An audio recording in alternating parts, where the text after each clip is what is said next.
sabem, por gentileza, é só falar e a gente vai aí trocando a nossa ideia, tá bom? Deixa eu abrir aqui o livro e vamos começar. Pessoal, vou abrir com vocês então aqui a nossa matéria, para vocês aí se situarem, tá? Nós estamos aqui no livro, então, né? Nós estamos no capítulo 2.5, né? Na parte 2.5, que vai falar sobre desigualdade socioeconômica, né? É um assunto meio batido, vamos assim dizer. É um assunto que certamente vocês já trazem uma grande bagagem sobre isso, né? Ô, Afinal de Bruno, contas. Oi, pode falar. só uma pergunta. Sobre Hum. sociedade da informação, foi só aquilo que você passou aula passada mesmo, né? Isso, foi o finalzinho da aula eu comecei com vocês no finalzinho da aula de quinta passada, né? Mais a aula de terça. Então, é Ah, aquilo mesmo, beleza. tá? Fechamos ali, tá bom? É, E aí, pessoal, nós vamos agora falar sobre, né, sobre um assunto que eu acho que vocês têm aí, né, uma bagagem muito grande sobre isso, né? Que é justamente, né, a questão da desigualdade socioeconômica, que é um assunto que é muito gostoso de conversar, principalmente durante as aulas, né, no sentido de aula presencial, porque saem bons debates, saem boas discussões, vocês têm sempre algo interessante para falar sobre isso, então fique livre para participar, sinta-se muito à vontade, tá certo? Essa aqui é uma foto lá da Argentina, pessoal, é a Vila 31, a maior favela da cidade de Buenos Aires, né? Onde se encontra o porto e a ferrovia, e ele fica próximo desse bairro aqui atrás, que é o bairro da Recoleta, que é um dos bairros mais nobres, né, da capital argentina, que é esse bairro bonitão aqui atrás. Faz muita referência com aquilo que a gente conversou no começo do ano, né, pessoal, sobre a desigualdade social, pegando ali aquele ponto no Brasil, né, com aquela imagem daquele bairro do Morumbi, com a favela de Paraisópolis naquela mesma situação, né?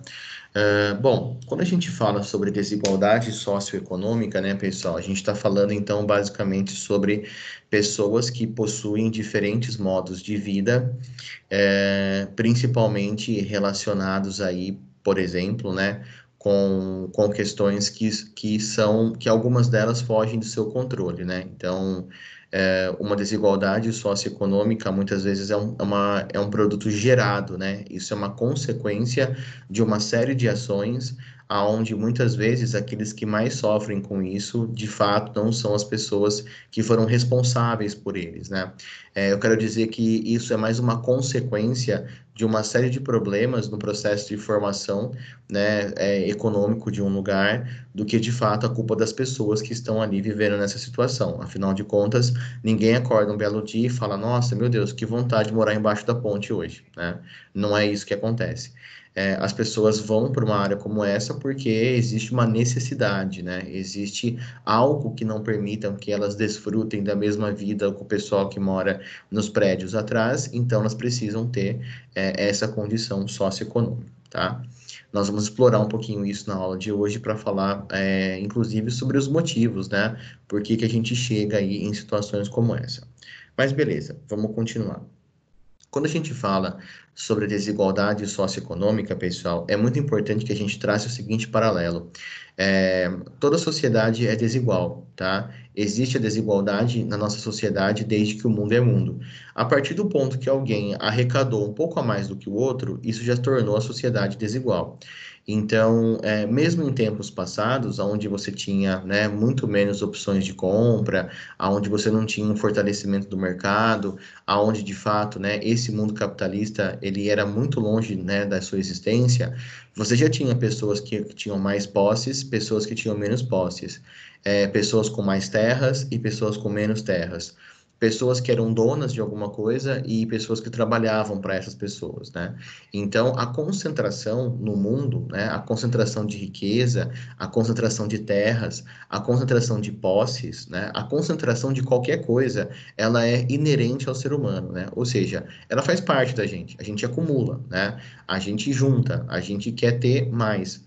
E isso está meio que ligado a um instinto de sobrevivência. Afinal de contas, ao longo da nossa escalada enquanto espécie, nem sempre nós tivemos períodos de grande fartura. Muitas vezes o ser humano passou por períodos de grande dificuldade. Nós nem sempre fomos o topo da cadeia alimentar, né? Então, o ser humano, ele tem, por natureza, uma necessidade de se resguardar, principalmente quando ele já passou por alguma necessidade.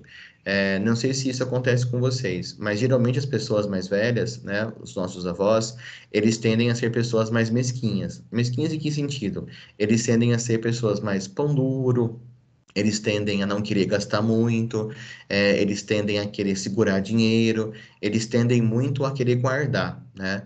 Eu pego como exemplo meu avô. Meu avô já falecido, morreu ali com seus 95 anos. E até o final da vida dele, ele não gostava de gastar dinheiro, sabe? Ele queria usar as mesmas roupas que eram velhas, ele nunca ligou para comprar nada que fosse muito bom, né? Então, para que eu vou gastar dinheiro com algo melhor se algo barato já me satisfaz, né?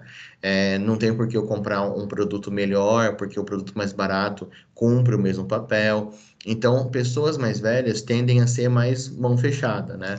Nesse nosso palavreado mais muquirana, vamos assim dizer. Deixa eu ver o que a Vitória falou. Qual foi a palavra que você usou para relacionar concentração em pessoas? Inerente. Isso, a palavra é inerente. É essa mesmo, tá? Obrigada, Essa Bruno. palavra. Nada. E aí, pessoal, não sei se isso acontece com vocês, né? Mas, por exemplo, a minha avó já era um pouco ao contrário, ela era uma pessoa que com os netos, ela, né, gastava tudo que ela tinha, né? Então, no sentido de que comprava doce, comprava sorvete, queria agradar, aquela questão de vó mesmo. E meu avô sempre foi muito mais assim, né? Muito mais de segurar a grana mesmo, assim, e tal.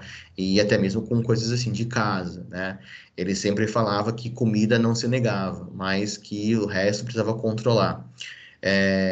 E aí eu olhava para o meu avô e eu não entendia muito bem porque ele era daquele jeito, né? Afinal de contas, ele não passava fome, ele não era rico, mas ele tinha uma boa condição de vida, né? Ele poderia, ter uma vida muito mais confortável se ele quisesse.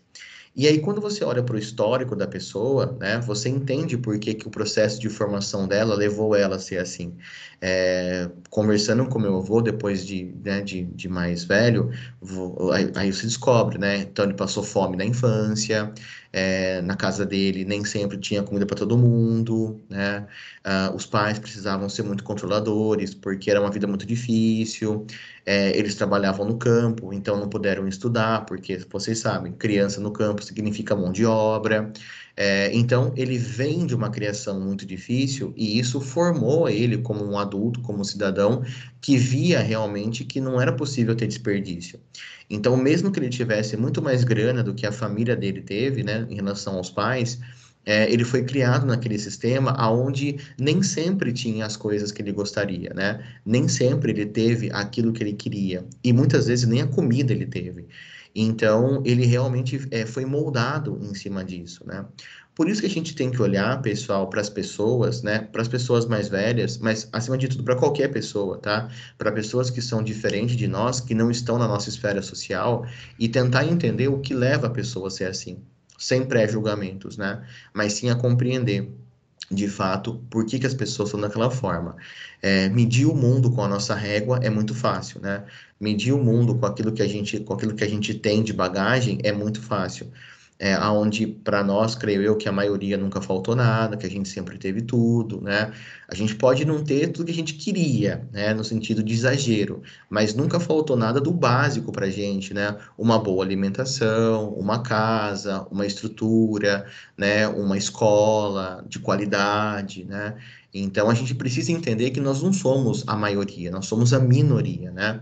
A gente não representa a maioria do Brasil nem do mundo, a gente representa a minoria do Brasil e a minoria do mundo, principalmente. Se você pegar a nível de Brasil, o nosso perfil, o nosso padrão social, ele se assemelha com cerca de 5% da população. 5% de 210 milhões de pessoas. Então, tipo, rola uma desigualdade muito grande, né? Tentar entender isso é muito importante, mas acima de tudo tentar compreender quem não está na nossa esfera social, como eu falei, é um papel fundamental, inclusive da geografia. E vou dar um exemplo para vocês. É, um dos assuntos que a gente conversa lá no oitavo e nono ano é um assunto que fala bastante sobre, assim, questões socioeconômicas também, mas a gente fala sobre algumas questões mais básicas. Eu vou falar com você sobre isso hoje ainda. Por exemplo, a questão da fome, né? A questão da fome é um problema no mundo que é um problema muito arcaico, né, pessoal? Você imagina só, em pleno 2020, a gente tem pessoa que morre de fome no planeta hoje ainda. E não é pouca gente, não. Segundo dados, né, da ONU, nós temos aí cerca de 1 bilhão de pessoas que têm dificuldade para fazer as 3 refeições do dia, café da manhã, almoço e janta, né? Cerca de 1 bilhão de pessoas no planeta não faz uma das 3 refeições no dia. Então, se você almoça e janta, você não toma café. Se você não janta, se você tomou café e almoço, você não janta. Então, as pessoas ainda têm dificuldade para se alimentar, que é uma questão básica, né, de sobrevivência humana.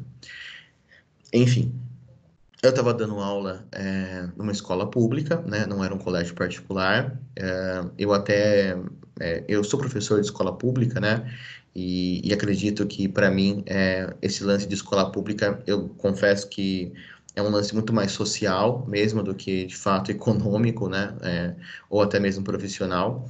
É, para quem já estudou em escola pública ou para quem conhece uma realidade de escola pública, não tem absolutamente nada a ver com a nossa realidade, mas assim, é totalmente distante.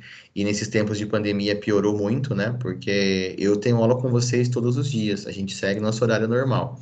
Com os meus alunos de escola pública faz mais ou menos uns 3 meses que eu não tenho contato com eles, né?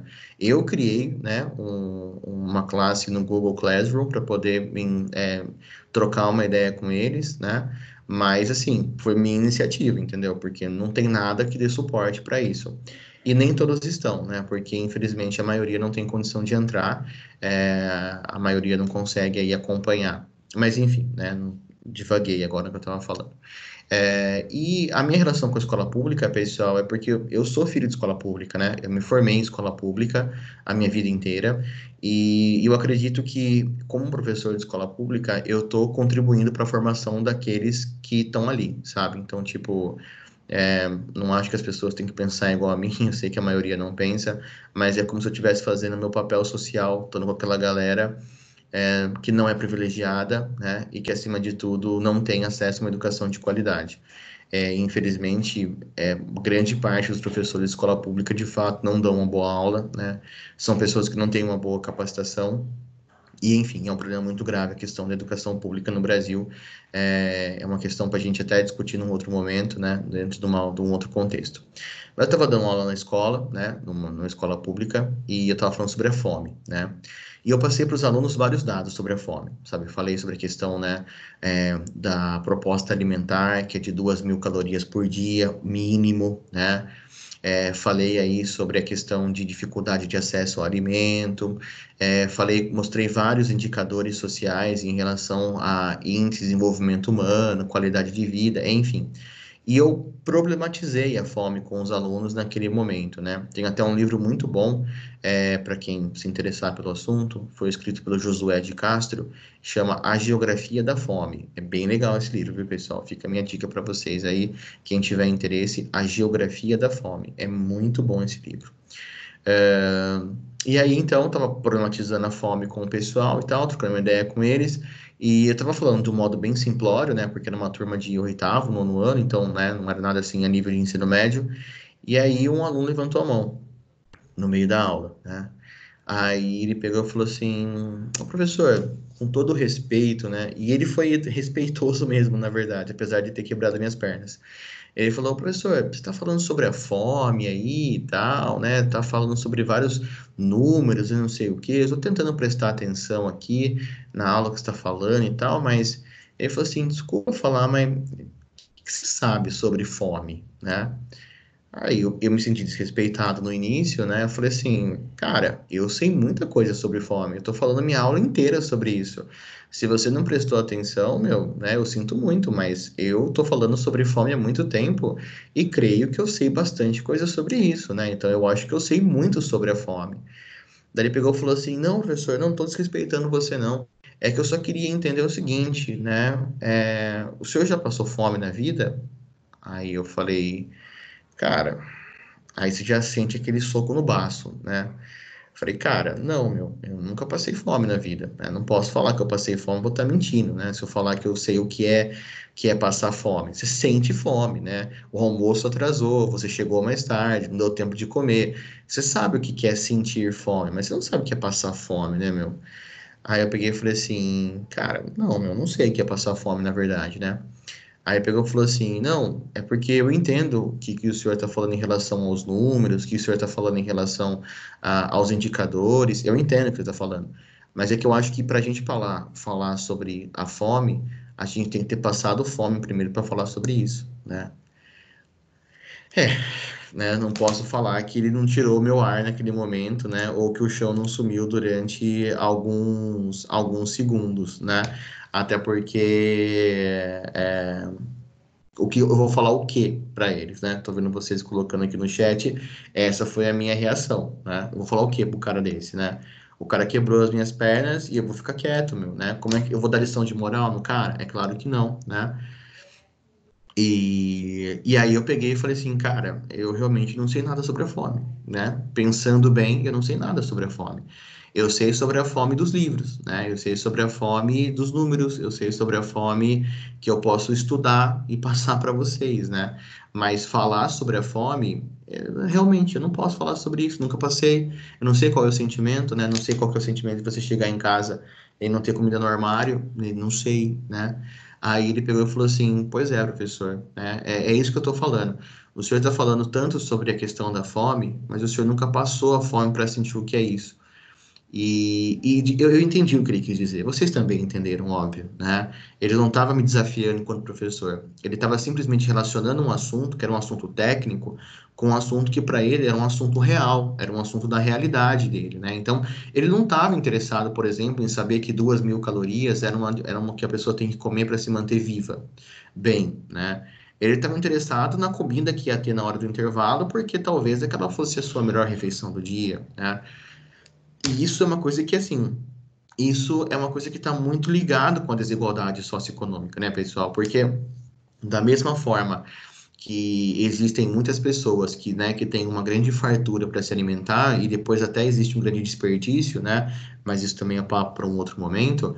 A gente tem pessoas que têm dificuldade para o básico, né? Dificuldade para conseguir se alimentar, dificuldade para conseguir sobreviver.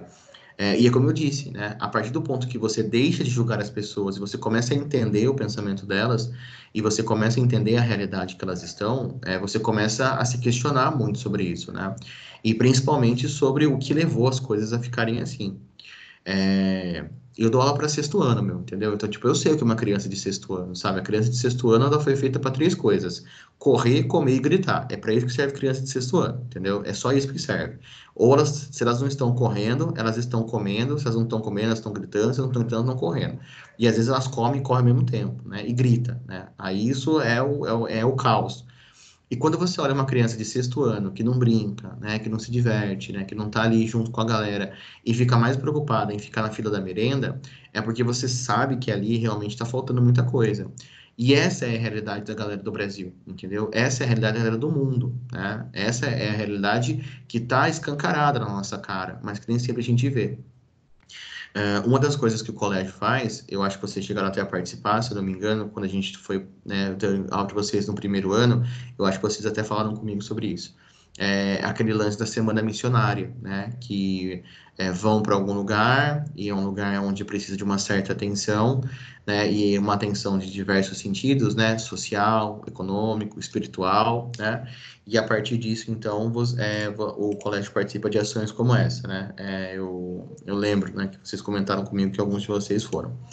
E, e aí você conhece um pouco mais a realidade da galera, né? Alguns de vocês eu sei que fazem trabalhos voluntários, alguns de vocês eu sei que têm um conhecimento maior, porque já foram envolvidos com ações que visaram, né, tentar melhorar a vida das pessoas. Enfim, pessoal, eu sei que vocês têm uma ideia sobre isso, entendeu? Eu sei que vocês têm conhecimento científico sobre isso, eu sei que vocês têm conhecimento de livros sobre isso, tá? Mas quando a gente extrapola o campo da.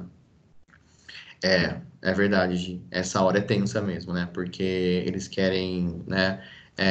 Sempre pensam até mesmo nos outros, né? Não somente neles mesmos.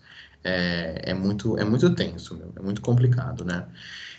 Então, quando a gente tem essa desigualdade socioeconômica, né, pessoal, a gente tem que buscar entender por que que isso acontece, né, onde está a raiz do problema, e a gente vocês podem ter certeza, a gente não vai encontrar a raiz do problema, porque são muitas e muitas raízes de muitos e muitos problemas, e infelizmente a maioria dos problemas a gente não tem poder nenhum sobre eles, tá? A gente simplesmente vai analisar, mas é uma questão que vai muito além, né, de um conteúdo de geografia, pessoal. Era isso que eu queria que vocês entendessem, entendeu? Ele passa do conteúdo da geografia e ele vai para pontos, né, que é pontos de reflexão para a gente pensar, para a gente refletir e para a gente tentar entender melhor o mundo que a gente vive, tá bom?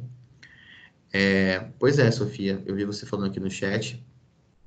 Infelizmente, essa é a realidade de milhões e milhões de brasileiros, tá? Infelizmente, muita gente no Brasil vive com uma realidade como essa, né? Aquela velha história né, de você muitas vezes não saber se você vai jantar ou vai almoçar, mas você acaba aí fazendo uma refeição para garantir o seu dia. E, infelizmente, muita gente vive assim no Brasil e muita gente vive no mundo também dessa forma. Enfim, pessoal, esse é um assunto que eu acho que a gente vai poder conversar bastante sobre isso. É um assunto técnico? É um assunto técnico, né? Tem estatística? Tem dados? Tem definições? Tem também. Mas, acima de qualquer coisa, eu acho que é um assunto para a gente parar e refletir também, sabe? Para a gente poder pensar um pouco mais sobre isso e entender o mundo que nós estamos vivendo. Principalmente nesse momento de pandemia que a gente está agora, né? Que é um momento aí onde a nossa cabeça fica a milhão, onde a gente fica aí pensando sobre um monte de coisa, e a gente sabe que nem todo mundo tem a possibilidade de ficar em casa, né? Então, tipo, a gente fala, fique em casa, mas tem gente que não pode ficar, tem gente que tem que sair para trabalhar, tem gente que tem que sair para buscar o seu sustento. Então, é entender, né, que talvez ficar em casa, né, com uma internet boa, com Netflix, né, com uma cama confortável, com comida no armário, é muito fácil. Agora, ficar em casa dentro, né, de um ambiente onde você realmente não tem as necessidades básicas, aí a gente começa a olhar com outros olhares para essa relação, tá? Então, é um assunto que eu acho que vocês vão gostar bastante e nós vamos aí certamente falar bastante sobre ele, tá? Aqui ele faz um geralzão, né, em relação às questões socioeconômicas, tá, no livro. Tem aqui um link bem interessante, que ele fala sobre uma matéria, né, que cerca de 1 bilhão de pessoas passam fome no mundo, aqui da Agência Brasil, né. É um relatório bem legal aí que foi divulgado em 2014, né, e tem uma pegada bem interessante e fala bastante sobre essa questão, principalmente ali na Ásia e na África subsaariana, que é onde realmente o bicho pega, né? Então, temos aí nós vamos falar também sobre isso, mas quem quiser ler depois com mais calma, tem um texto bem interessante. E depois, pessoal, a gente vai chegar aqui na parte dos indicadores sociais, né? Que eu falei também que era um assunto um pouco mais técnico, que a gente falaria também sobre algumas coisas assim relacionadas com alguns números, indicadores, enfim, tá? Vamos lá. Vamos ver então alguns indicadores que foram estabelecidos para que a gente pudesse falar sobre a questão da desigualdade social. Quando a gente fala sobre desigualdade social ou desigualdade socioeconômica, né? Porque às vezes a desigualdade não é somente em relação ao meio da sociedade, mas a desigualdade também está relacionada com a questão econômica, né? Então se estabelece alguns indicadores básicos, pessoal, que é para a gente realmente tá assim, né? Tá de olho, né? Nesses indicadores para saber como que é a qualidade de vida das pessoas. Então nessa imagem que vocês estão vendo aqui, aqui é uma favela em Mumbai, né? Na Índia. E aqui a gente tem, né, uma cidade de Seattle, claramente aí num subúrbio, né, numa galera que vive com certeza numa realidade muito diferente dessa, e ambas são pessoas que estão assim, vamos dizer, no mesmo mundo, né? Ambos estão em 2011 nessa imagem, mas eles estão em mundos completamente diferentes, né? Então, né, a gente aí acaba, né, pegando alguns indicadores para falar sobre sobre a questão da desigualdade social, da questão da desigualdade socioeconômica, né? Então, a gente pega, por exemplo, alguns que são, né, que são básicos, né? Como, por exemplo, indicadores relacionados à habitação, né? Ele fala em relação à moradia do país, né, pessoal? Mas além da moradia, o indicador de habitação, ele também precisa falar sobre a questão de saneamento básico, a infraestrutura urbana, né? Então, não basta você ter uma casa, é preciso pensar no que tipo de casa você tem. Porque se você pensar que basta ter um teto sobre a sua cabeça para você achar que você mora em algum lugar e aquilo é uma área habitada, né? A gente está deixando de pensar tudo que está ao redor dessa casa que você mora e a gente deixa de pensar tudo que está ao redor do espaço em que você vive, né?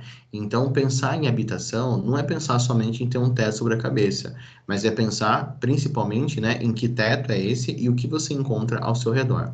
Então, por exemplo, hoje nós temos uma questão de habitação que é uma questão muito séria, né? É uma questão que a gente tem aí, né? Muitas pessoas que não conseguem ter de fato um direito à habitação, que é um direito básico, né? As pessoas precisam viver aí em condições sobre-humanas para poder se enfiar em um barraco, se enfiar em algum espaço coberto e a partir disso aquilo se transforma numa casa, né? Em áreas que foram aí favelizadas, né? Em áreas que passaram aí por esse processo de favelização, nós tivemos ali então, né? Um processo de habitação que foi muito incorreto, foi muito incoerente e isso é reflexo até os dias de hoje, né? Eu sempre lembro da história da favela da Rocinha, que eu acho que é muito interessante. A favela da Rocinha, pessoal, é a maior favela do Rio de Janeiro. Moram na Rocinha mais de 100 mil pessoas, tá? Só pra você ter uma noção de quanta gente mora lá. É tipo assim, metade de Americana, entendeu? Então, tipo, é muita gente morando num único espaço urbano, num espaço habitado, né? E a favela da Rocinha é uma favela que hoje ela passou por processos de urbanização e tal. Não quer dizer que é um lugar bom para morar, não estou falando isso, tá? Mas estou falando que fizeram tentativas de melhorar, né, alguns acessos ali naquele local. E a favela da Rocinha, ela não começou do dia para noite, né? Ela não começou do nada, ela tem uma história por trás, né? E a favela da Rocinha, por incrível que pareça, ela não começou como uma favela, tá? O nome Rocinha é porque as pessoas que moravam lá, elas tinham pequenas roças, né? Então as pessoas moravam na Rocinha, que eram, né, as casas que possuíam pequenas roças ali entre elas. No começo do século XX, a Rocinha era um local normal do Rio de Janeiro, normal que eu digo assim, né? As pessoas moravam com uma certa qualidade naquela região. Existia até mesmo uma corrida, né? A corrida da Rocinha, onde a galera descia de mountain bike lá e tal, as ladeiras, e o pessoal fazia ali até um ponto turístico, vamos assim dizer. Então, não começou como favela, tá? Começou como um local de moradia, né? Vamos falar assim, né? Uma habitação que possuía um padrão ok. A partir do ponto que você tem vários processos rolando no Brasil, pessoal, e esses processos vocês vão perceber daqui a pouco, né? Que eles vão se repetindo em vários lugares do mundo e você vai dificultando o acesso à economia, dificultando o acesso às pessoas ao mercado de trabalho, enfim, a uma série de coisas. Elas vão procurar um lugar que elas possam viver, né? E esse lugar não é necessariamente um lugar bom que ela possa habitar. E no Rio de Janeiro, a maioria das pessoas que não tem condição de morar na parte mais nobre, né, Copacabana, Leblon, Ipanema, Barra, elas vão para os morros, né, que é justamente aonde a galera mais rica não quer morar, né. Tudo bem que hoje o pessoal mais rico já tem vontade de morar no morro por causa da vista, né? Para vocês terem uma noção, na favela da Rocinha, alguns barracos com vista privilegiada já chegam a custar 40 mil reais. Tipo, 40 mil reais por um barraco, entendeu? Mas você tem uma vista linda, né, da orla do Rio de Janeiro, enfim. Então, nesse caso, a galera foi para morar em morro, né? Então, no Rio de Janeiro, as habitações mais pobres e populares, elas estão concentradas em áreas de morro, que era onde a galera que tinha mais dinheiro não queria morar. Aí vem, então, um projeto de urbanização, né, de retirada das famílias da Rocinha. Nos anos 60 e nos anos 70, pessoal, a Rocinha tinha ali por volta de 5 a 10 mil pessoas morando na favela. Muito menos do que os 100 mil que tem nos dias de hoje.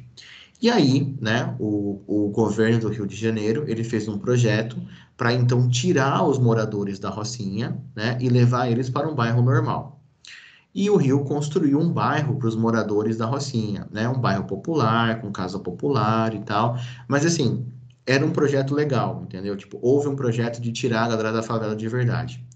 E esse bairro vocês conhecem, tá? É um bairro muito famoso, que é um bairro, inclusive, que virou filme no Brasil. Esse bairro chama-se Cidade de Deus. É, exatamente. O mesmo Cidade de Deus que virou filme. Então, aquele bairro Cidade de Deus, ele existe mesmo no Rio de Janeiro, tá? Ele é um bairro hoje que possui sérios problemas habitacionais de infraestrutura, porque o bairro cresceu demais, né? E não se deu o tratamento correto. Mas o bairro Cidade de Deus, ele foi criado para fazer com que os moradores da Rocinha fossem para lá. Então, a ideia era tirar aquela habitação, né, ruim, vamos assim dizer, e levar a galera para um lugar com mais qualidade de vida. Só que tem um problema. No ano que eles iam fazer a transferência dos moradores da Rocinha para lá, houve uma grande chuva no Rio de Janeiro. Uma chuva que alagou a cidade inteira e deixou um monte de desabrigados, principalmente uma galera mais pobre, né? O que que o governo fez? Com aquele bairro, entre aspas, né, pronto, que não estava pronto, obviamente, né, mas já ali com um certo acesso, né, o que que eles fizeram? Eles pegaram os desabrigados da chuva e levaram para a Cidade de Deus. E aí a galera que estava na Rocinha, permaneceu lá, e após esse fato, nenhum outro prefeito ou governador teve mais nenhuma ação em relação a isso. E a partir disso, a Rocinha hoje já passa dos 100 mil habitantes. Então, a questão da habitação é uma questão muito séria, sabe? Porque você precisa pensar, conforme eu falei para vocês, não somente no conceito de você ter um lugar para você morar, para você dormir, mas no conceito que envolve o redor da onde você está, né? E isso é um indicador de qualidade de vida, né? A questão da habitação. Se você habita um local com qualidade, né, a sua qualidade de vida vai ser muito maior. Então, pensa, por exemplo, hoje no Brasil a gente tem um indicador social que ele é muito preocupante.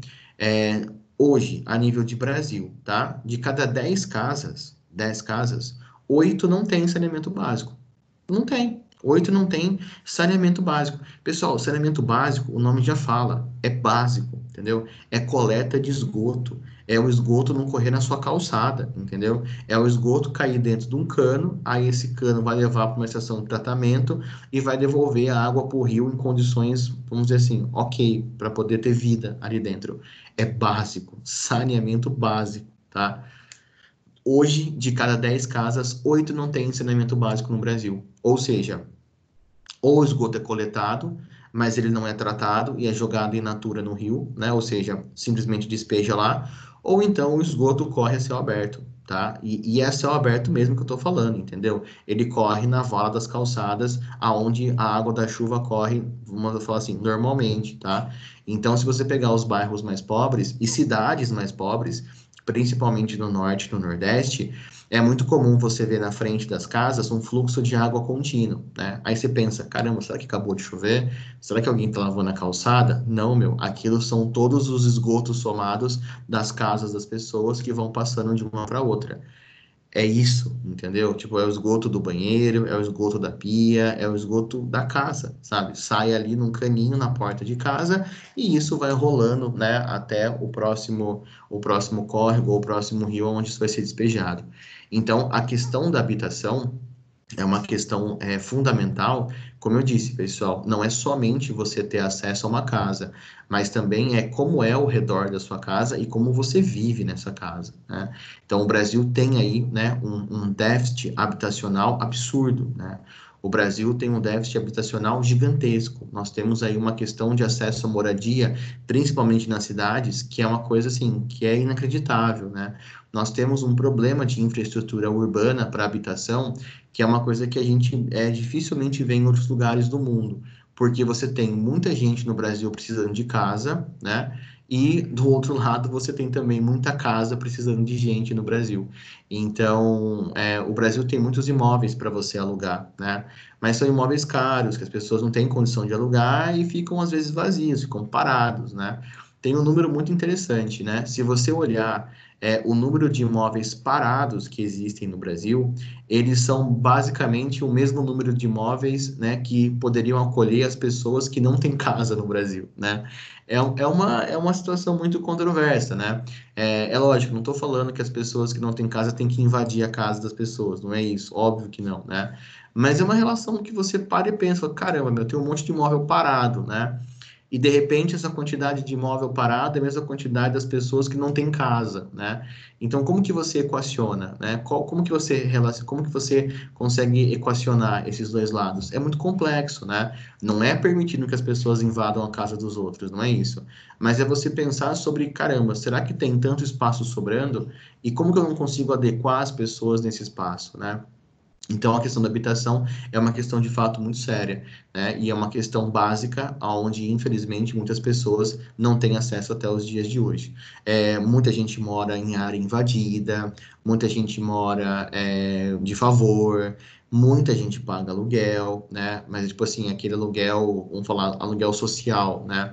Não é tipo aluguel de uma casa que você vai, pega na imobiliária. Aquele aluguel social no sentido de que tem lá um prédio abandonado, aí 30, 40 famílias invadem aquele prédio e alguém paga o aluguel para poder ter, sei lá, água, energia, e algumas tragédias acontecem, né? Igual aconteceu recentemente, vocês devem se lembrar, em São Paulo, naquele prédio que pegou fogo e tal, onde tinha um monte de gente que estava morando ali em condições realmente subhumanas, né?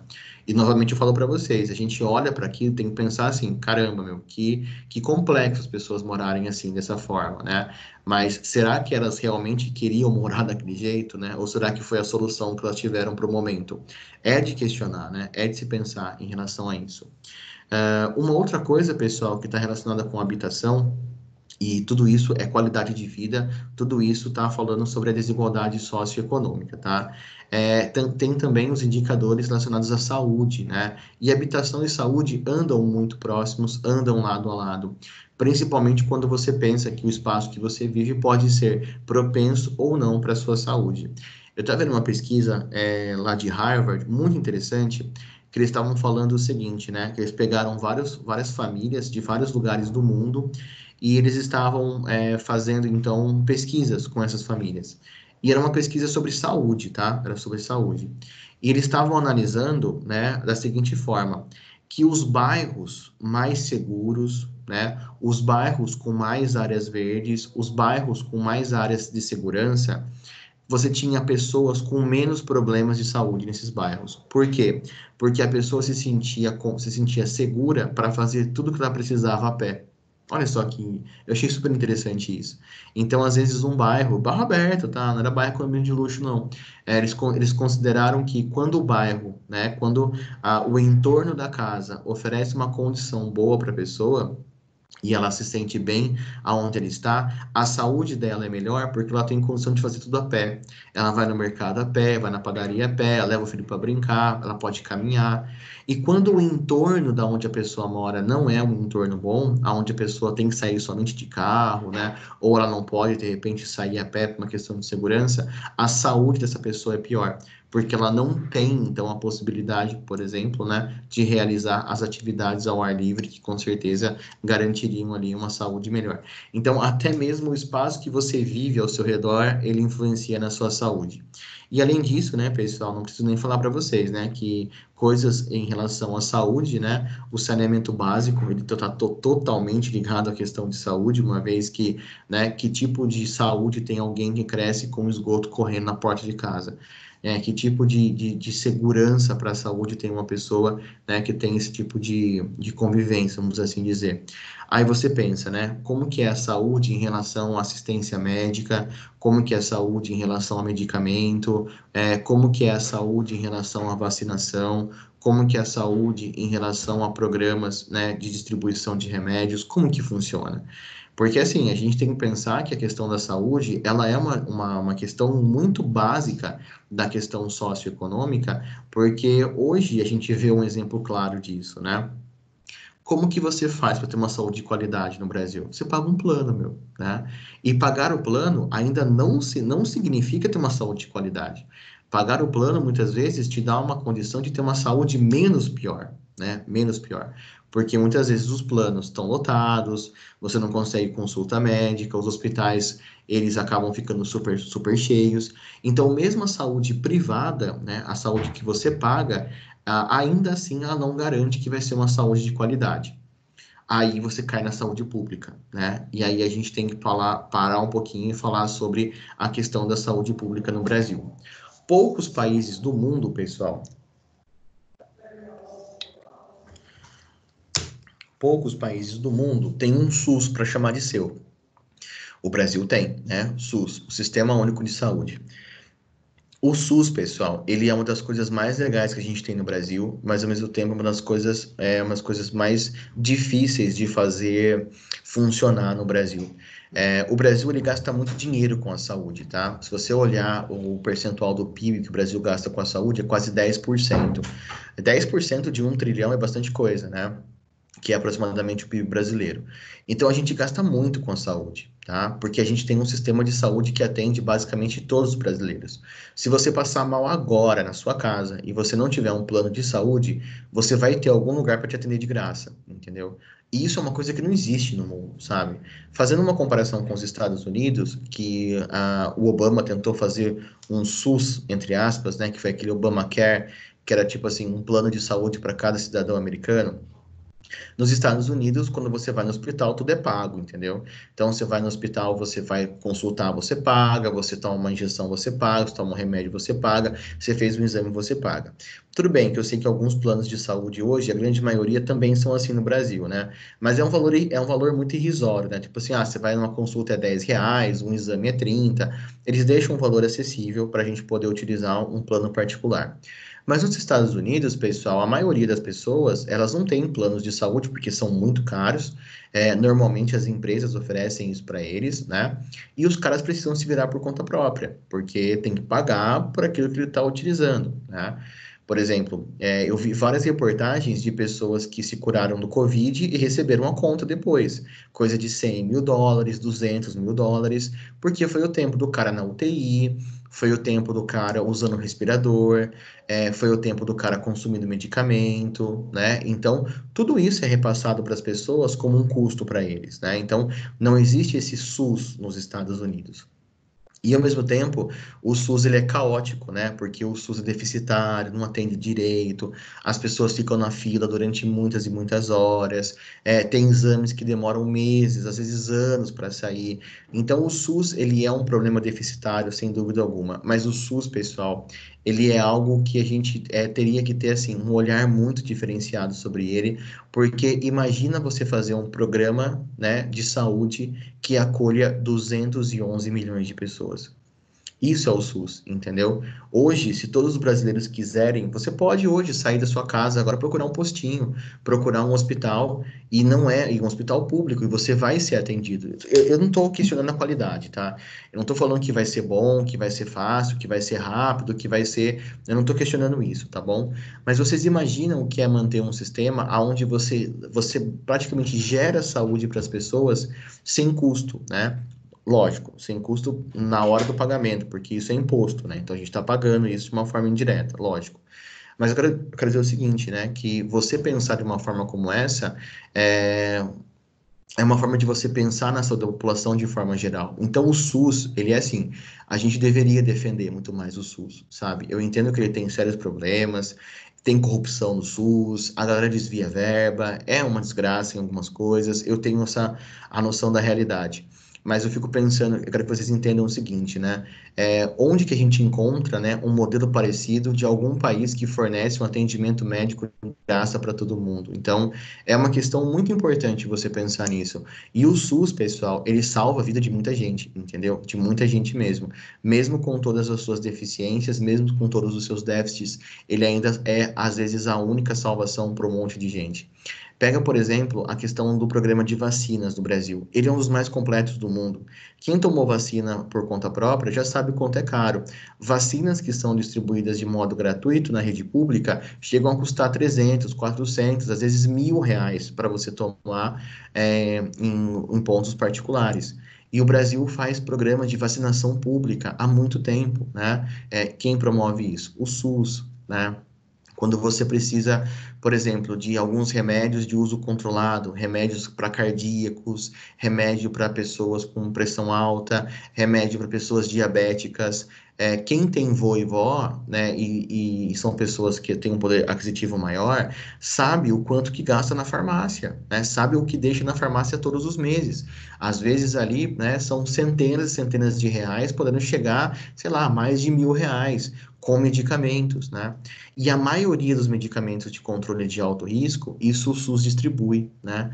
Então você faz aí um atendimento à saúde que tenta melhorar a vida das pessoas.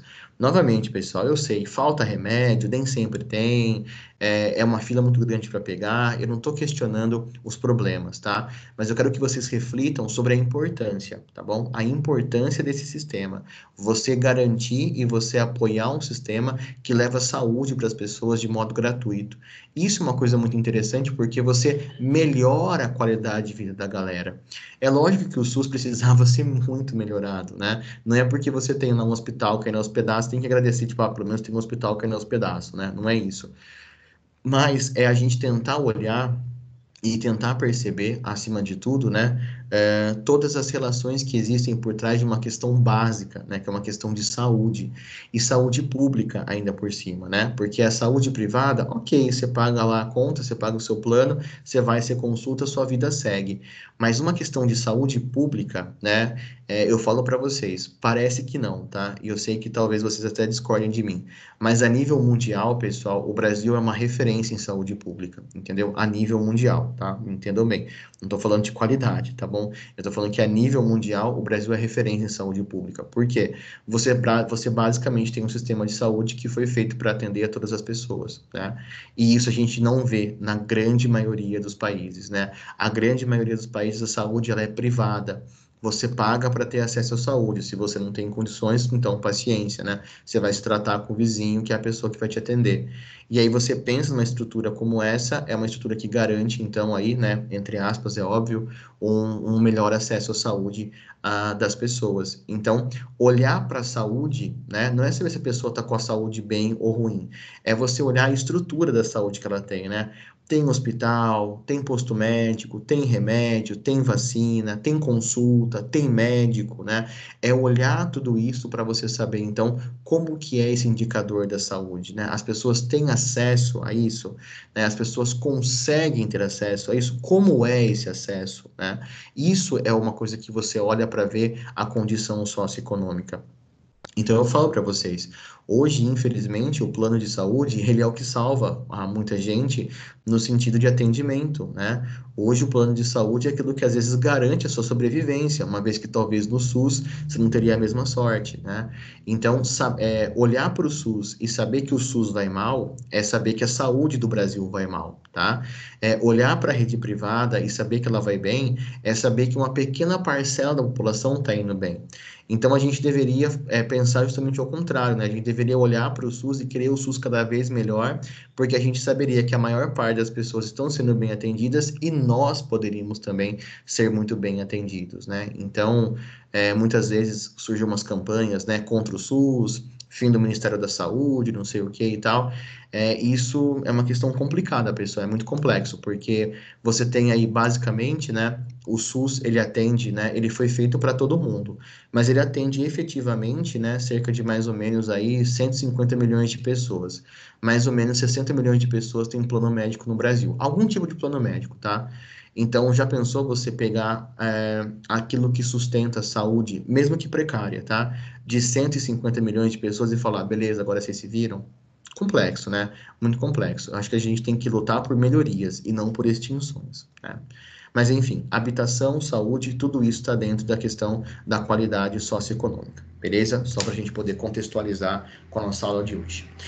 Pessoal, esse assunto, ele é um assunto mais expositivo mesmo, entendeu? É um assunto mais de falar, é um assunto de refletir, É um assunto de botar você para pensar, tá? Não é aquele assunto técnico, você tem que lembrar uma informação exata, você tem que saber uma definição. Não é um assunto técnico da geografia, é um assunto reflexivo. É para fazer você pensar, para fazer você refletir, para você entender e compreender melhor o mundo que você vive, tá bom? Tô falando muito, vou dar uma pausa aqui, tá? Senão eu vou matar vocês aí também de tédio. Então eu vou dar uma pausinha por aqui. E a gente volta